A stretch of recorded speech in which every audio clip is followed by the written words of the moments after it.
السلام عليكم ورحمة الله تعالى وبركاته، والصلاة والسلام على رسول الله. مرحبا من جميع الأخوة والأخوات في هذا الفيديو ديال اليوم. هذه واحد الفيرما جميلة كتواجد بجماعة واد الشراط ضواحي مدينة بوزنقة. المساحة ديالها 3000 متر كما كتشوفوا معنا. هذه البناية اللي في هذه الفيرما.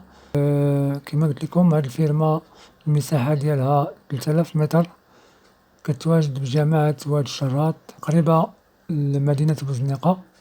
البناية هي هذه اللي فيها كما كتشوفوا معنا، وهاد البناية راه مسجلة محفظة، كلشي داخل التيتر، الأرض والبناية حتى هي مسجلة محفظة. فيها بير فيه الماء موجود تبارك الله، وفيها الشاطو اللي هو خزان ديال الماء، وفيها الأشجار كما كتشوفوا معنا. فهذه هي الفيرما، هي هذه كتواجد بجماعة ديال واد الشراط. المساحة ديالها 3000 متر، تيتر فونسي، داخلة على القدرون ب500 مترو، تابعة للجماعة ديال واد الشراط ضواحي مدينة بوزنيقة. فكما كتشوفوا معنا هذه هي الفيرما أمامكم.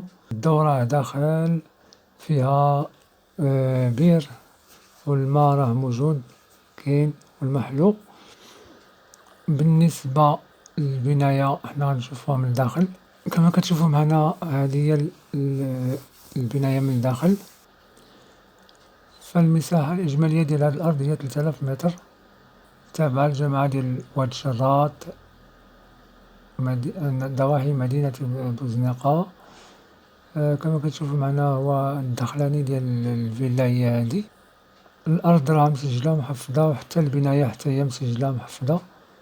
بالنسبة للثمن فهو 140 مليون قابلة للتفاوض.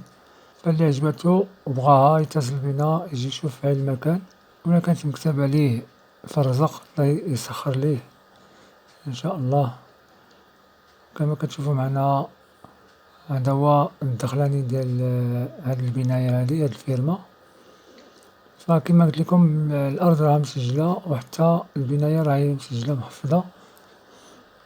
ايوا هادشي اللي كاين، اللي بغاها وعجباتو يتصل بنا، وتهلاو لي في راسكم، تبارك الله عليكم، والسلام عليكم ورحمة الله تعالى وبركاته.